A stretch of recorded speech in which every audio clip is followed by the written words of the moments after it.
بعض دفعہ جادوگر بہت کوشش کرتا ہے، بہت بار جادو کرتا ہے، لیکن کوئی انسان ایسا ہوتا ہے جس پہ جادو کا اثر نہیں ہوتا، یا اس پہ اگر جادو ہو بھی جائے تو وہ اس حد تک طاقتور جادو نہیں ہوتا جس حد تک جادوگر چاہتا ہے۔ یعنی کہ وہ انسان اس چیز کو سمجھ جاتا ہے کہ اس پہ جادو ہوا ہے اور اس کا علاج کرنا شروع کر دیتا ہے، اور جادو دن بدن کمزور ہونا شروع ہو جاتا ہے، اور دیکھتے ہی دیکھتے 1 سے 2 ماہ کے اندر اندر مکمل طور پہ ٹوٹ جاتا ہے۔ تو جادوگر کچھ خاص دنوں کا انتظار کرتا ہے تاکہ ان دنوں پہ اس انسان پہ وہ جادو کر سکے جس کا توڑ آسانی سے نہ ہو سکے۔ ان خاص دنوں میں ایک دن چاند گرہن کا ہے، یعنی جس وقت چاند گرہن ہو رہا ہو، یا وہ رات جس رات چاند گرہن ہونا ہو، اس رات جادوگر اس حد تک طاقتور جادو کر سکتا ہے کہ بعض دفعہ وہ انسان جس پہ عام دنوں میں جادو کرنا امپاسبل ہو، اس رات میں، اس ایک رات میں بہت آسانی سے اس پہ جادو کا اثر ہو سکتا ہے۔ وہ عامل جو جادو کا علاج کرتے ہیں یا جنات کا علاج کرتے ہیں، ان کا کہنا ہے کہ اس رات میں اس حد تک طاقتور جادو کیا جا سکتا ہے کہ پل بھر کے اندر اندر کسی بھی انسان کی وہ جان لے سکتا ہے۔ جب جادوگر کسی پہ جادو کرتا ہے اور وہ اس جادو کا علاج کر لے، تو جادوگر کو شکست کا سامنا جب کرنا پڑے تو جادوگر وہ بات اپنی عزت پہ لے لیتا ہے اور اس سے بدلہ لینے کے لیے ان خاص دنوں میں یہ عمل کرتا ہے۔ عزیز دوستو، جو عمل آج ہم آپ کو بتائیں گے، یہ عمل آپ چاند گرہن کے وقت مغرب کے وقت ادا کریں، یعنی کہ جس روز 26 تاریخ کو چاند گرہن لگنا ہے، 26 تاریخ کو مغرب کے وقت آپ نے یہ عمل کر لینا ہے۔ انشاءاللہ بحکم خدا جادوگر جو مرضی کر لے، آپ پہ جادو کا اثر نہیں ہوگا۔ جادوگر چاند گرہن کے وقت، بے شک وہ چاند گرہن اسے نظر آئے یا نہ آئے، اس رات کو یہ خاص عمل اس طرح سے کرتا ہے کہ اس چاند کی عبادت کرنا شروع کرتا ہے، اور کچھ خاص منتر جو اس کے جادو کے شرکیہ منتر ہوتے ہیں ان کو پڑھنا شروع کرتا ہے، اور اس چاند گرہن کو اپنا رب، اپنا پروردگار مانتے ہوئے اس کی پوجا کرنا شروع کر دیتا ہے، اور دیکھتے ہی دیکھتے شیطان کو اس کا حامی اور ناصر سمجھتے ہوئے جنات کو احکامات جاری کر دیتا ہے۔ یاد رکھیں، چاند گرہن تو کوئی جادو نہیں کرتا، لیکن وہ شرک میں اس حد تک آگے جا چکا ہوتا ہے کہ شیطان اس سے اتنا متاثر ہوتا ہے کہ اس کو حد سے زیادہ طاقتور جادو کرنے کی اجازت دیتا ہے۔ عام دنوں میں شیطان اس لیے اتنا طاقتور جادو کرنے کی اجازت نہیں دیتا کیونکہ وہ چاہتا ہے کہ ان دنوں میں، ان خاص دنوں میں جادوگر اسپیسیفک طریقے سے میری عبادت کرے۔ گرہن کی اگر ہم بات کریں تو روایت میں سب سے پہلا گرہن حضرت ابراہیم رضی اللہ تعالی عنہ کی وفات پہ صحابہ اکرام نے دیکھا۔ آپ صلی اللہ علیہ وآلہ وسلم گرہن کے وقت کانپ رہے تھے اور پریشانی کے عالم میں کھڑے تھے۔ صحابہ اکرام بھی یہ دیکھ کے پریشان ہونا شروع ہو گئے، اور وہ یہ سمجھنا شروع ہو گئے کہ یہ گرہن حضرت ابراہیم رضی اللہ تعالی عنہ کے غم میں لگا ہے۔ آپ صلی اللہ علیہ وآلہ وسلم مسجد میں تشریف لے گئے اور 2 نفل نماز بہت بڑے رکوع کے ساتھ پڑھی، اور نماز سے فارغ ہو کے لوگوں کو بیان فرمایا، چاند اور سورج اللہ کے نشانیوں میں سے نشانیاں ہیں، اور جب اللہ چاہتا ہے ان کو روشنی عطا کرتا ہے، اور جب چاہتا ہے ان سے روشنی لے لیتا ہے۔ بس جب تم ان پہ گرہن دیکھو تو نماز کی طرف فوراً لپکو، اور گرہن کسی کی موت اور زندگی کی وجہ سے نہیں لگتا،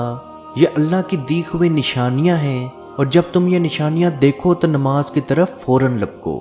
عزیز دوستو، نبی پاک صلی اللہ علیہ وآلہ وسلم چاند گرہن کے وقت جو نماز پڑھتے تھے اس نماز کو نماز خسوف کہتے ہیں۔ خسوف سے مراد چاند گرہن ہے، جبکہ سورج گرہن کے وقت جو آپ صلی اللہ علیہ وآلہ وسلم نماز ادا کرتے تھے اس نماز کو نماز خسوف کہا جاتا ہے۔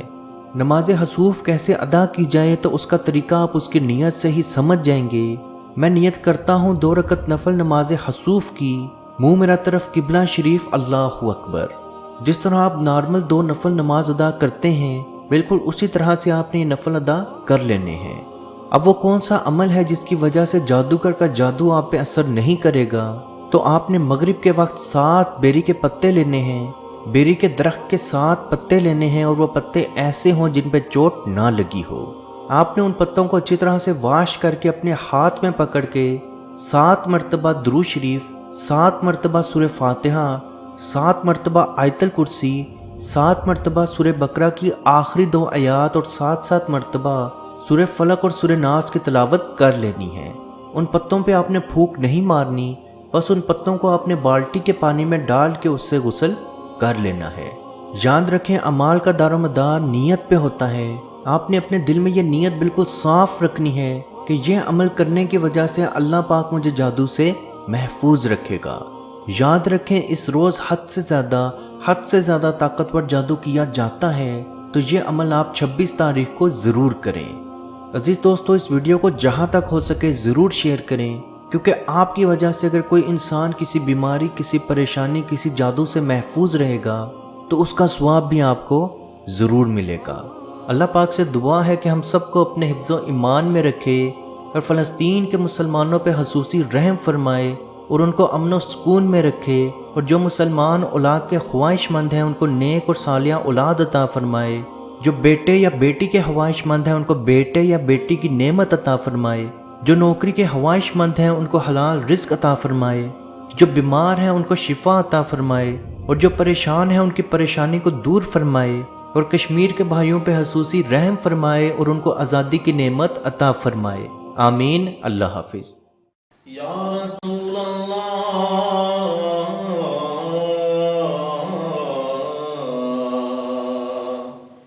انظر حالنا، یا حبیب اللہ اسمع قالنا، اننی فی بحر غم مغرق حز یدی سہل لنا اشقالنا۔ اے مالک و مولا کریم آقا صلی اللہ تعالی علیہ وسلم کے توسل کے ساتھ، اے مالک ہمارے اٹھے ہوئے ان گندے ہاتھوں کی طرف نہ دیکھ، مالک اپنا رحم اور اپنا کرم فرما، مقبوضہ کشمیر کے مسلمانوں کو آزادی کی نعمت سے مالا مال فرما۔ اے اللہ اس حال کے اندر جب کہ ان پر ظلم و ستم ہو رہے ہیں، اس قدر ان پر مصائب اور آلام ہیں، اے مالک و مولا اس ماہ مقدس کی مقدس گھڑیوں کا صدقہ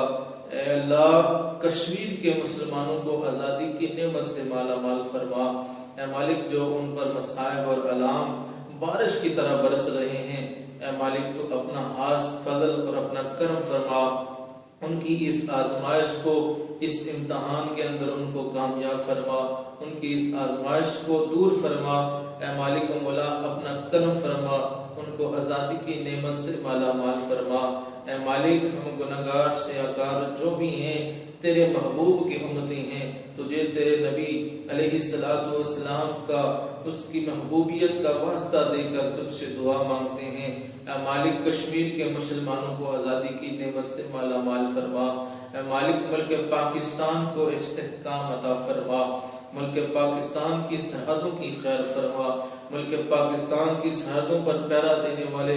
نوجوانوں کو الہ العالمین ہمت اور حوصلہ عطا فرما۔ ملک پاکستان اور دنیا کے اندر اسلامی مملکت کے جتنے بھی حکمران ہیں، اے مالک ان کو شرم و حیا عطا فرما۔ اے مالک ان کو کفار کی آنکھوں میں آنکھیں ڈال کر بات کرنے کا حوصلہ اور ہمت عطا فرما۔ اے مالک و مولا اسلامی ملکوں کو اکٹھے ہو کر اے مالک و مولا کشمیر کی سلامتی کے لیے، حق خودارادیت کے لیے آواز اٹھانے کی توفیق عطا فرما۔ اللہم ربنا تقبل منا انکا انت السمیع العلیم وتب علینا یا مولانا